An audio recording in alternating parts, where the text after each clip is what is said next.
and welcome to Travel Medicine. I'm your friendly neighborhood internal medicine doc, Dr. J. This is America.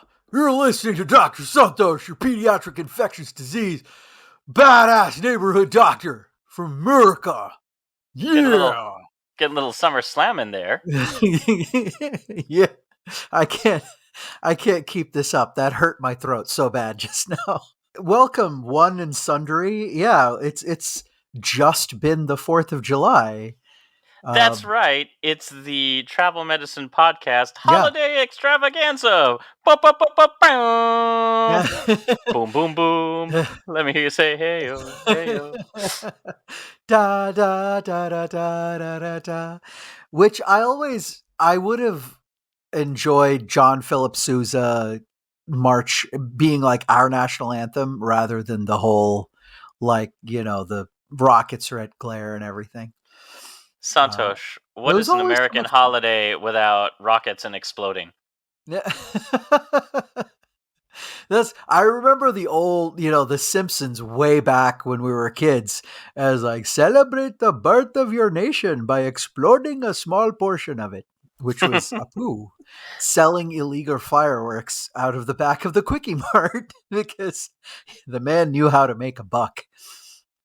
He did. He was an entrepreneur.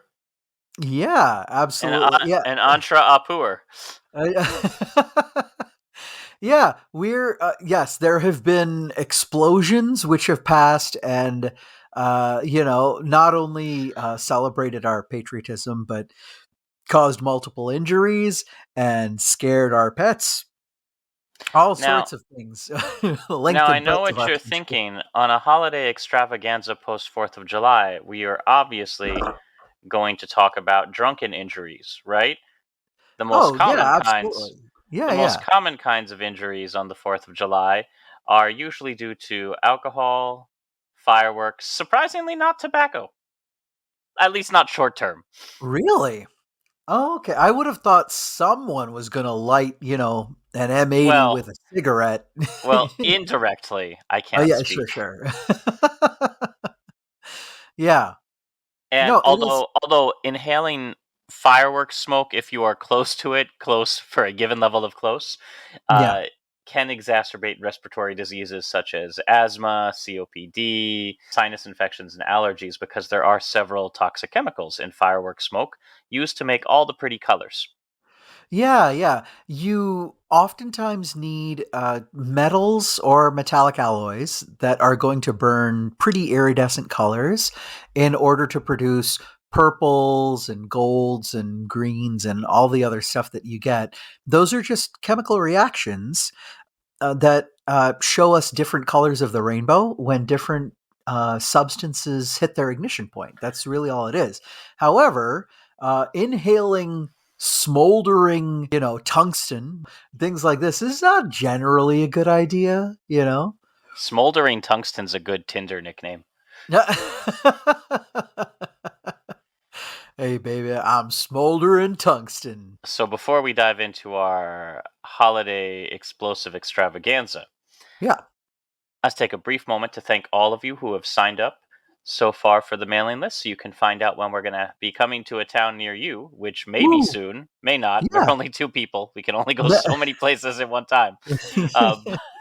But if you would like to find out more about these events, and if you would like to help contribute to what we do episodes on, or come on the show and be a guest, or any number of things, sign up at travelmedicinepodcast.com.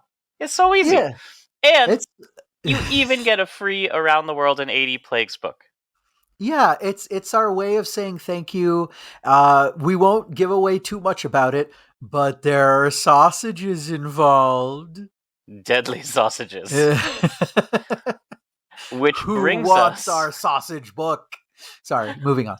Which brings us to the next thing that we're going to make dangerous this week, patriotism, but not in like a controversial political way. No, we're going to talk about controversial, well, not so controversial, medical patriotism. Specifically, 2 diseases that are known as Patriots' disease, unofficially. Yeah. I learned about one of these through my, internet burrowing and everything like that, Josh, I think this was one of the few times I actually got to spring a new fact on you, and you definitely, as you usually do, took it much further than than I did in terms of delving. And you found out even cooler nooks and crannies of this particular disease entity, which we'll be talking about shortly. But the other one I was familiar with, I just didn't kind of associate it with United States patriotism until you told me about it.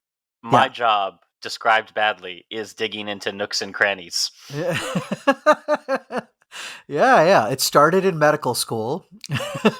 Historical, narrative, anatomical. If there is a Yeah. nook or a cranny, oh boy, am I digging into it. So, without burying the lead, let's Yeah. talk about one of our first diseases. I'm going to set the stage and then hand it off to you. For those of you following along not from the US, we celebrate our independence from Britain on July 4th. It's a bit premature. It's We're one of the few people, we celebrate when we signed our Declaration of Independence, when nobody in the world at that time recognized us as an independent nation. Except for us. We hadn't even fought the war yet, and that was the day we celebrated. So, let's set the scene. July 3rd, 1776, Yeah. the day before the adoption of the Declaration of Independence by the Continental Congress. Yep. John Adams writes to his wife that the nation's newfound independence should be commemorated with pomp and parade, with guns, bells, bonfires, and illuminations. And Americans, even back then, gleefully followed these recommendations with an annual bounty of fireworks and gunshots, a tradition we have proudly carried on to this day. Yeah. But by the beginning of the 20th century, our love of colorful explosions and loud bangs brought with it something a little bit extra, a deadly infection that became known Yeah. as Patriots' disease. Santosh, what is Patriots' disease? Yeah. So I want you to imagine, Josh, back in the day, that there were zero safety precautions around, firing, fireworks up in the air. Unlike today, when we have not only stringent rules around firing off large munitions, but also a social atmosphere that promotes safety and kindness towards your neighbors and neighbors' pets. You don't live No, in the Midwest. It's yeah, very easy to tell you no longer live in the Midwest. yeah. I'm out. So yeah, much like today, no safety, no regulations that are actually taken to heart, and a person goes and they light a firework, or what John Adams referred to as an illumination. And this thing is not as well packaged as it is in modern times, and it basically fires everywhere. You have a rocket that's going to go up and explode into a fire flower at the, apex of its flight, but there's also, shrapnel that's let off at the ground level, towards the person who lit it if they haven't run away or stood behind something. And now these little pieces of pum pum pum are they're ricocheting off of the dirt and the soil on the ground, Josh, and then fly right into skin, hands, legs, chest if you're not covering up your chest properly with a shirt, etc. And you end up with these little wounds, all over your body. Of course, little kids who are not told to stand back, they're also at great risk for this. Little And children with little explosives. yeah, exactly. These are not sparklers, by the way. They'll light a damn cannon. And yeah, you're going along like this. Oh, I got a little bit of wounds, like a cuts and scrapes like this. Why not? We all get that, no problem. And then, Josh, about 12 days later, you get a little bit of a fever. And then around the wound, right, around given wounds and that kind of a thing, the muscles start to twitch and then tighten and then actually lock up. And in fact, if you have any of these around your face or anything like that, or eventually, the nerves that are supplying your jaw will lock up and you will get lockjaw. Patriotic lockjaw. So Patria. patriotic that you Yes. can no longer move your mouth enough to open to say the ah, and you are therefore forced to just say, Go America. Which is where that came from. Yes, over 200 years ago. Exactly That's right. that's our story and we're sticking to it. Absolutely. So, what I am describing is the inoculation of a anaerobic spore former, Clostridium tetani, being inoculated into a wound, and then it releases its deadly toxin, which causes your muscles. It fires off into the nerves, but then causes your muscles to seize up and become absolutely locked up in your jaw. It's called lockjaw, but because Clostridium tetani, we have tetanus.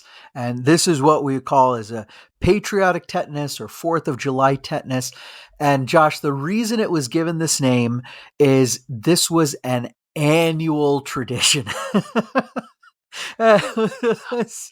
Those of you Yeah. listening at home may not believe, because we do like to get a little Hyperbolic. Yeah. yeah, on occasion. The July 4th infection rate was so well known that the American Medical Association was tracking patriotic tetanus in an annual report as far back as 1903 when Yeah. when 406 fatal cases. I want to emphasize 406 fatal. We're not talking about the others, just the ones that killed people were That killed reported. people. Yeah, exactly. Yeah. Now, now to be fair, the AMA stressed that all penetrating wounds from fireworks and blank cartridges are potential cases of tetanus. Yes. And as we continue through this 7-year study, from 1903 through 1909, patriotic tetanus was responsible for almost 2/3 of 1,500 July 4th explosives related deaths. Yeah, it was absolutely crazy. And it was a lot more, Josh, at some point. So in 1908, we reached a peak of close to 5,500 total casualties from fireworks. So Now, that, let's put this in we're going to yeah, put this in that perspective. 1,500 was when we cut down on fatalities. Now, let's put this in perspective. If you are releasing a report on how many injuries there are from 4th of July every year. And honestly, Santosh, I'm so proud that we've managed to tie almost every single holiday to its own unique disease. This was one of the Yeah. last holdouts. Uh, Yeah. Yeah. but there, of course, were those crying for reform saying, Fireworks, won't someone think of the children? And they appealed to their patriotic sentiment, comparing the number of deaths each year from the 4th of July to the number of deaths from the Revolutionary War. And in a couple of their cherry picked charts, it's made pretty clear that the 4th of July was deadlier than the actual American Revolution. And I wanted. I wanted confirmation on that. So, Yeah. 1908, just all fireworks related deaths were 5,500 people. okay. Yeah. So, during the Revolutionary War, the entirety, roughly 25,000 American patriots died during active military service.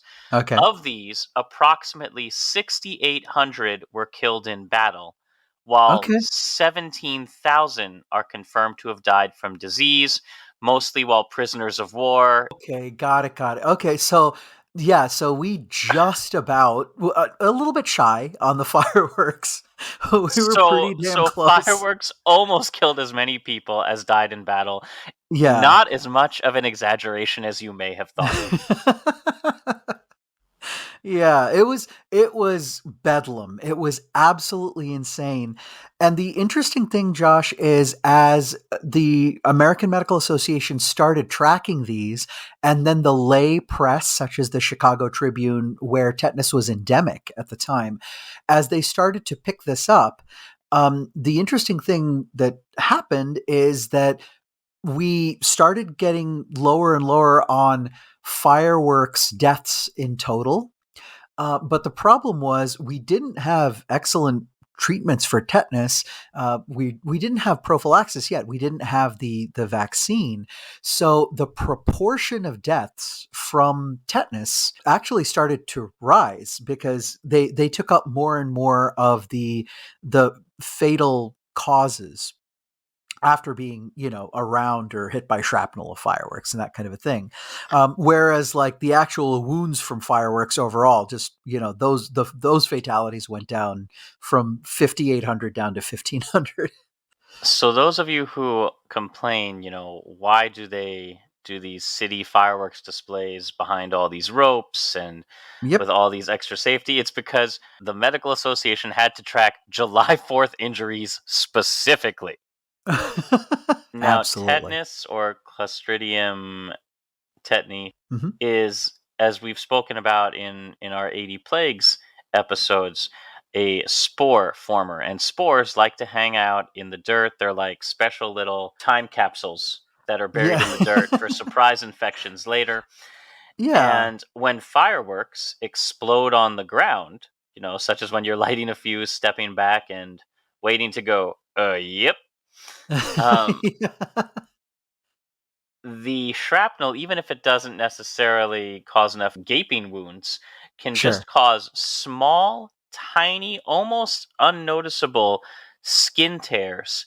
And if Sure. spores are on any of the shrapnel from exploding in the dirt, boom, you now have tetanus in your bloodstream, and we get to Yeah. patriotic lockjaw and Merca. The scariest thing, Josh, is we were still in a pre antibiotic era. So we didn't have the utility of actually like killing off these Clostridia, multiplying in the wound and the bloodstream and everything. But the problem wasn't just the bacteria hanging around. They expressed a large amount and concentration of the toxin, actually, the tetanus toxin. And so you could potentially get rid of the nidus of infection, but the tetanus toxin would still be hanging around, disrupting your nerves, causing your muscles to seize the way that they would. And what would happen ultimately for a lot of these cases if they didn't receive care, which we'll talk about in just a little bit. The care of the time was a little scary, but um, if they didn't receive proper care, it was a horrible way to die. Your jaw would seize up, the rest of your muscles would seize up. If you were lucky, you would actually have the muscles in your diaphragm and the rest of your breathing actually seizing up, and so you just suffocate. That would be fairly quick. But if you were unlucky, you could have convulsions where you were just shaking and gasping, but it didn't affect your brain. So you weren't out. You were actually experiencing this very painful, lockup this whole time until, again, you weren't able to breathe or you were starving to death potentially because you couldn't eat anything. It's horrific, Josh. And every time there's any kind of sound or bright light or anything like that, that would actually set off your sensory system and you'd seize again. You weren't kept in a dark, quiet room. Now, the lockjaw would be so severe that one of the ways they would have to avoid starvation is by literally knocking people's teeth in. Yeah, so you could get enough room to get like a feeding tube down the esophagus, yeah. Because otherwise your teeth would just be clenched and you couldn't get a tube down there. What's changed in treatment from then till now? Well, the wonderful thing that came around was antitoxin. And we actually, I think, Josh, on our tetanus episode at some point, we actually talked about the development of the antitoxin or anything. But essentially, what these were people who survived tetanus. You could actually take their blood and get their serum, their antibodies, and these would contain antibodies that would bind up the toxin molecule so that the toxin couldn't bind to the receptors on your muscles and on your nerves and actually shut things down. By around 1900, if you were able to get rid of that dirt and the shrapnel and everything like that, and there was the remaining tetanus toxin circulating around in your bloodstreams and on your nerves, you could give injections of the antitoxin. And you'd still have to care for the person as they convalesced from the illness, but they could live. Let us emphasize spores do still live in the dirt. Fireworks do still send shrapnel and spores into the air, even if you are standing at a safe distance. Uh-huh. And so, please make sure to get a tetanus shot. How often, Santosh? Well, you want to get your primary pediatric series, around, when you're getting your 4 month shots and your 6 month shots and all those kind of things. But then as we are grown-ups, our immunity to that tetanus shot does go away over time. And so we need to get a booster about once every 10 years. And here in the United States, actually, Josh, we combine the tetanus toxin vaccine along with the diphtheria and pertussis vaccines also, because whooping cough is still endemic here in the United States. So we give TDAP, or tetanus, diphtheria, and acellular pertussis, the Tdap vaccine, once every 10 years. And so we actually encourage moms to get their Tdap, if they haven't gotten their shot, to get their Tdap while they're pregnant, so they make antibodies and pass it on to their babies. As you likely suspected, firework injuries are predominantly male. How do we know this? Remember Yeah. remember how the AMA used to release a yearly study? Yeah. Hasn't actually stopped doing that. Uh, Yeah. although I pulled from the National Institute of Health, the Journal of Injury and Epidemiology. Yeah. They did some epidemiology on firework related injuries from 2012 to 2022. And Okay. this is pretty reflective of what has been seen consistently every year. So in Okay. this particular study, a total of 3,200 injuries representing an estimated 122,000 firework related injuries were Uh-huh. treated in emergency departments. So that's what they're extrapolating. Okay. Um, the overall incidence has been going up. Now, the rate of injuries was highest in adolescents and young adults, Yeah, huh? and men experienced firework injuries at over double. And so 4.9 to 5.2 cases for Yeah. men versus 1.8 to 2.2 cases in women per 100,000 people. Yeah. Uh-huh. It's The most common areas to be injured are the upper extremities at Mhm. 41%, the So head and hands and arms, right? Where you're holding the fireworks. neck at 36%. Oh, I wonder why this didn't light. Let me just, put it into my face and see. Yeah. And lower extremities only 13%, which I'm hoping are not people lighting fireworks out of their No, no, butts. I'm assuming those are the ones where they actually put the firework on the ground, but maybe didn't walk away far enough, or they did something idiotic, like, they tried to drop the thing and run away, and so the shrapnel goes into their legs and buttocks. I'm not gonna discount the possibility that some drunk or maybe sober so and so decided to.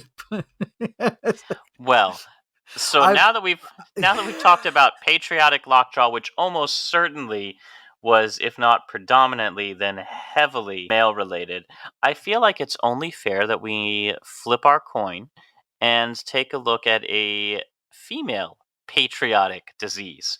Oh, So, okay. what's a disease that may make more women than men red, white, and subsequently blue? They're flushing, right? Or actually, yeah, they're flushing, and then white would be like a loss of circulation, and blue would be like getting cyanotic or something like that. Is this it's something like drowning, or infections in general affect men more than women, just as a general rule. There's a few exceptions, like pertussis, but there are situations that affect women more than men. So red, white, and blue. Are you talking about something like, like? If you want to find out, join us after these messages, and you can use the time to sign up at Travel Medicine Podcast for a free 80 Plagues book where we do talk about things like we're about to reveal when we come back. And we're back. I'm gonna have to listen to where you edited that and like if it cut in like in the middle of your long and. So, Santhosh, did you manage to figure out the female patriotic disease? I'll take a guess because women are more prone to getting rheumatoid conditions or autoimmune conditions. One of the things that we always think about, even in pediatric autoimmune conditions, is when, and it can actually happen in conjunction with several different ones. It can happen independent of autoimmune conditions, but there is a situation where, especially in the extremities, you can have a sudden like spasming of your blood vessels, so you turn, I think it actually goes white, blue, and then red as it reperfuses, and that's a phenomenon called Raynauds phenomenon or Raynaud syndrome. Yeah, and it's Raynaud's is characterized by extremely specific areas of cold and stress induced spasms of capillaries, which are very, very small blood vessels in our fingertips, in our nose tip. If your body part has a tip, that's where capillaries will be found. Yeah, they're the end blood vessels where our when our nutrients get to that point, then they can diffuse, especially oxygen, they can diffuse into the tissues and deliver. And it's where you kind of have a kind of a turnaround where the arteries end in the capillaries, and then the capillaries start to feed our veins, which return the blood back to our heart. Now, normally in a cold environment, the body will shift blood away from the extremities and toward the core in order to prevent heat loss. Now, we're talking about obviously cold environments, which is less likely for 4th of July, unless you're one of our listeners down in Australia, of which we have way more than I expected. So thanks, you guys. You're all right. Thanks, Australia! No flies on Yay! you. Uh, but for some unknown reason, about 3 to 5% of people, usually more women than men, with Raynaud's have systems that overreact, not just shifting blood toward the core, but causing a near complete or total shutdown of the most distal peripheral aspects of the vascular system. Yeah, so the all that means is the places that are furthest away from your heart. So the supply areas of the body that have little to no hair bypass the capillaries. Those areas will then begin to feel numb, and there's a very clear line between the affected and unaffected areas. Yeah, it's the scariest thing in the world for a person to see who's never seen it before. You can almost draw like a cutoff line, like with a pencil, and say, "Oh, the syndrome or the phenomenon ends right here." That one, it's kind of creepy how well demarcated it is because peripheral vasculature, the capillaries, they don't end like that, like in a straight line. So when it's extreme, Josh, so if a person has very fair skin and you see that, it can almost look like, you've put like those scary like LEDs on the end of your fingers. It's dramatic. And that's because the affected areas, as you noted, Santosh, will usually turn white first because the very small capillaries inside them collapse and blood can't get through. So you're getting a lack of blood that makes you go white. Now, because the blood is what carries oxygen, you start losing oxygen in those same areas, which then turn blue. And that's one of the things we look for, even when it's not Raynaud's, is we look for blue tips and lips indicate low oxygen. Yeah, and that's all it is the oxygen content of the blood and in the tissue is dropping, and so you're actually seeing the chemical reaction of the decreased concentration of oxygen in that area. Yeah, it can look a little scary. Some people, so if we have darker skin, It'll be described as gray or dusky as well, just to kind of give a little bit of a differentiator. It's not always dramatically blue. Once you have gotten somewhere inside or warmed those vessels and opened them up, either with temperature or medication changes, dilating the vessels, blood flow will return to the area, restoring that red blooded patriotism. Now, Yeah. And that rebound is an excess amount of blood going in there. So you flush or blush in those areas. there's two forms of raynauds: primary, which is the one that is most often diagnosed and has no known source; then secondary, which is when it is accompanying another illness, and that tends to be the ones you mentioned earlier, Santosh: connective tissue diseases such as rheumatoid arthritis, lupus. There are times when you see Raynaud's phenomenon in a person and you actually work the person up. You go through a differential diagnosis of, do they have a secondary Raynaud's phenomenon, and that does depend on whether the person has other symptoms which are compatible with those other diseases. But by and large, Josh, we actually see quite a few more primary cases where a person just has isolated Raynaud's phenomenon.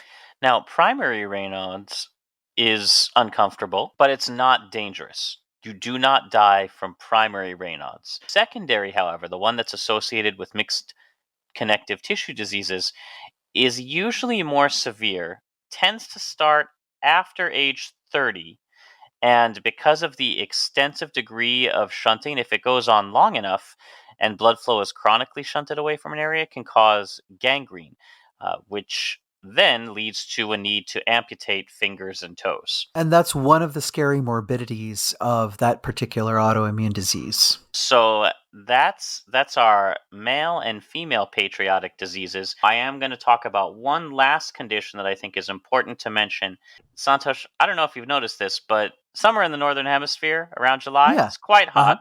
There was one day, actually, it might have been July 3rd, that was the hottest July 3rd ever on record in 2023. We do have ozone now, which was a big concern for those of us growing up in the 80s and 90s. Yeah. Thanks to the efforts of a lot of people, by the way, working hard to restore the ozone layer. Word brought to you from our dermatologists: wear sunscreen, because I am white. If I spend more than 10 seconds out on a hot day in the sun, I'll turn red. And if you all suffer from our next condition, you're going to make both Santosh and I blue. So let's talk about heat stroke. There are Yes. 5 different stages of heat related illness. Several of them are universal human experiences. Heat Yeah. rash, just Uh-huh. when you're out, it will look like just, little clusters of small blisters. They can look like pimples, usually on the neck, chest, groin, or in body folds and creases. Yeah, it's where after you get hot and sweat and everything, it's where moisture gets trapped and the skin gets irritated by not just the heat, but actually you can't lose heat from those areas because everything is trapped. So it's kind of gross, but the skin gets a little bit slow cooked, like sous vide. So, treatment for that: just stay in a cool, dry place, and if it's wet, keep it dry. You can use Yeah. baby powders, talcum powder. So actually, this is one of those that you don't want to use an ointment or a cream on.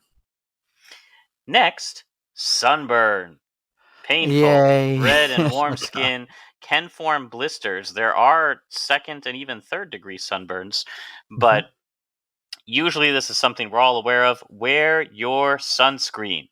Wear cool cloths on sunburned areas, or take a bath in tea. Go ahead and teabag yourself. The tannic acid does, in fact, help. Yeah, yeah. That's it, it actually can not tea tree oil. That stuff is disgusting. But the actual just, you actually steep some tea in your bath. Uh, Put moisture. This is one where you do want to use lotion on the sunburned areas, but do not, no matter what you've seen on Dr. Pimple Popper, do not break blisters. Yes, yeah. Those are areas underneath that blister where you do not have an intact epidermis. So the barrier against outside of infection is really, really weak. And so if you break open that blister and you have exposed skin and that area gets contaminated, even sometimes just with like water, you can get a secondary bacterial infection and it can be bad. Especially as most of those blisters tend to form on things like feet, which are Yeah. walking around close to that spore laden firework ground if you're in Like, sandals or in, socks where you don't want sock fibers and all the nasty stuff that your to feet are get picking in up there, getting in your yeah. skin.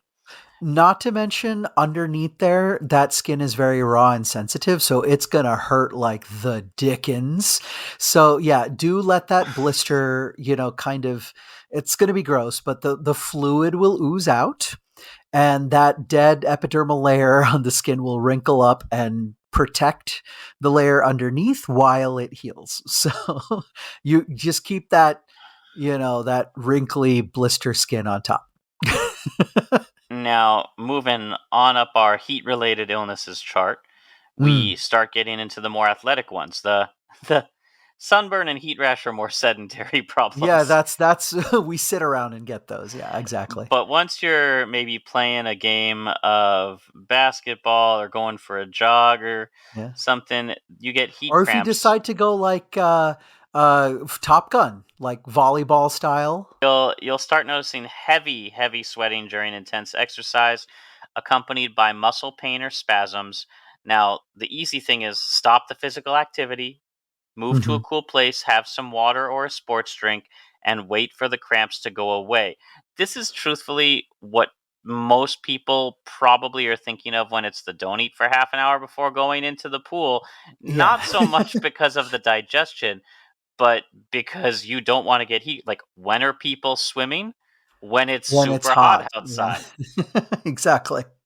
Yeah. Now, if you notice that the cramps are lasting longer than an hour, or if you're on a low sodium diet and you've already been trying to regulate your sodium, you want to get medical help sooner rather than later because In fact, Josh, they might enter the danger zone. and you don't want to take a ride into the danger zone. You do not. Yeah. We move all the way from cramps into heat exhaustion. Now, this is when we Yeah. really start getting into the danger zone with heavy sweating. Your Mhm. skin will be clammy, cold, and pale, even though you may feel very hot. Your pulse can start to become weak and thready, like difficult to detect, although present. And you can get nausea, vomiting, and dizziness. You may even start seeing signs of vision darkening or completely passing out. Yeah, and we are kind of we're going in between right here, heat exhaustion and heat stroke at this point, but earlier on it's going to you're going to feel crappy. It's almost like you're going to feel like you have the flu in the middle of summer. Um, Oddly enough, what's going to happen is that yeah, your peripheral vasculature will actually shut down, and your skin will actually become cool, which is it's actually really really bad. That means you're no longer radiating heat out.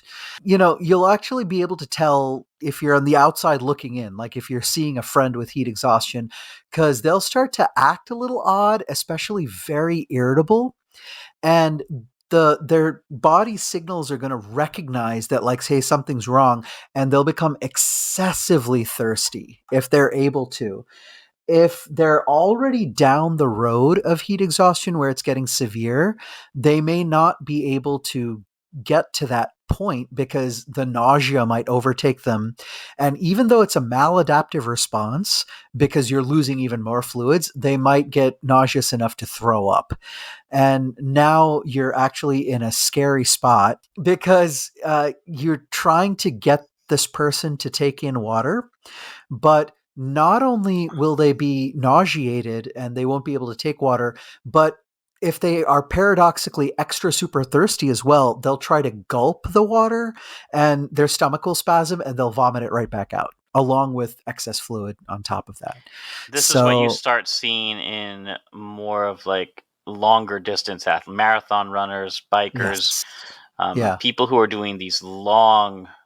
I wanted to say chronic workouts, but chronic working out makes it sound like pathology. Yeah, People who are yeah. people who are doing long-lasting Regular, workouts. yeah, yeah, exactly. If they're ultra marathoners, yeah, it isn't a form of like extreme sports, but yes, I suffer from yeah, chronic workouts. yeah. It's I had an acute gym attack. Oh Uh, yeah, absolutely. when you're in heat exhaustion, you can still give somebody water. They just have to take small sips and Right. slowly. And sports Yeah. drinks are okay too. Yeah. Along with putting cool, wet cloths on the body, even if they are feeling colds themselves, you want to Yes. allow Don't. them Right. to cool down. So even they're sitting there shivering, give them some wet towels. Yeah. It's gonna look weird, but they're headed towards some of our next scarier pathologies. So you do need to get them cool as soon as possible. The sips of water are going to cool from the inside out. The cold towels and that kind of a thing are going to cool them from the outside in and protect them from the sun. Now, it can be difficult to tell the difference between heat stroke and heat exhaustion because they are on a bit of a spectrum. But one of the biggest signs, or the two biggest signs, a consistently high body temperature, 103 or higher. You may not be carrying around a thermometer with you. It's actually not a bad idea during the summer to just keep a thermometer handy in your travel medical kit. Yep. Yeah, first aid kits are always good to have around. As well as if you start noticing confusion, that's a huge red flag. Um, Yeah, and we're not talking about mild confusion in this case, folks. This is, you know, where am I? What am I doing? Or even they become incoherent, unable to talk, slurring, like looking like they're really, really drunk. So all of this, these are warning signs. or beyond warning, if you start seeing confusion, like you don't know who you are, where you are, what year it is, call Yeah. 911 right away. Heat stroke is a medical emergency. And importantly, if you're seeing confusion, do not try and give somebody with heat stroke anything to drink. They may be confused enough that they are at risk then for aspirating, swallowing something where it goes down into their lungs rather than esophagus and stomach. And they could start choking, they could have potential infections. So while you do want to give drinks to somebody with heat exhaustion, you do not want to give someone with heat stroke. We're now in the area where they need paramedics and they need real, like, skilled medical attention. So you can get them to try and cool down. So this person is, they're going to start to be and getting into confusion. What you're seeing from the outside and what's actually happening on the inside is the regulatory systems to keep blood flowing to vital organs such as the heart, lungs, and the brain no longer work because the heat has kind of overwhelmed this system. So the blood supply to the brain is now low. The blood supply to the heart and the lungs are actually low. Josh, this is actually much like a state of septic shock that you get when you have bacteria in the bloodstream. It's very, very analogous. So they do need emergent, like skilled medical attention, like actual IVs and things like this. But if you can get them to a cool, shaded place, even ice bath, wet the skin, these are things that you can do as long as they're not confused and combative, which actually just can happen. And confused and combative again puts us into heat stroke. Now, Yeah. if you do end up getting to the hospital, the good news is with proper treatment, recovering from heat exhaustion or heat stroke usually only takes about 24 to 48 hours. So we're not looking at a long hospital stay with Yeah. these, but it is a required hospital stay. This is not something you could just shrug off at home if you have reached that level. And again, I want to emphasize the confusion is the most dangerous, although heat exhaustion is nothing to be sneezed at. Absolutely. Yeah. Heat exhaustion, that type of recovery, the person's going to feel crappy and cramped and hurting. They may even have, Josh, rhabdomyolysis, which is a breakdown of the muscle tissue where the muscles aren't just cramped, they actually have died. And this can accompany heat stroke, especially if the person was doing intense activities. There has been some period of time where blood supply to an organ has not been sufficient. And the blood supply has been limited for long enough that you actually, the tissue actually dies. So in the case of the brain, having a stroke, in the case of the heart attack, in the case of peripheral, arms and legs and that kind of a thing, stuff like gangrene. There you go. It's your holiday explosive extravaganza. Wait, can I leave them with a poem about tetanus? So, this was a long ago Chicago newspaper. They celebrated a ban on cannons and rockets when the American Medical Association had put together all the data and said, okay, we are banning these things. And they said, nix on the lockjaw, nix on the maim. Loud noise explosives are out of the game. 4th of July scares have all been excused. You'll just have to yell if you're over enthused.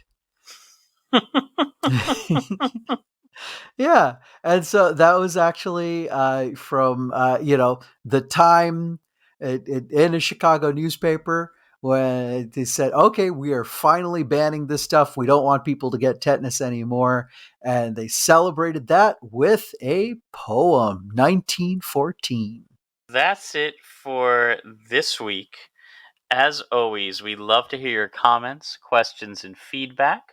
You can find links to support us spiritually, emotionally, or financially in the show notes, along with links for further reading. You can sign up for our mailing list at travelmedicinepodcast.com, and you'll even get a free 80 Plagues book for signing up, of which there are more potentially forthcoming. This show is produced by me with a lot of help from Dr. Santhosh and friends. Our theme music is composed by Rachel Leisure and Santhosh. It's July, which Yeah. means our annual comic book Oh my medicine. God. I almost forgot. Oh, So yes. I hope you all enjoyed celebrating America's birthday, but we have to get ready for comic book medicine. So we'll see you soon.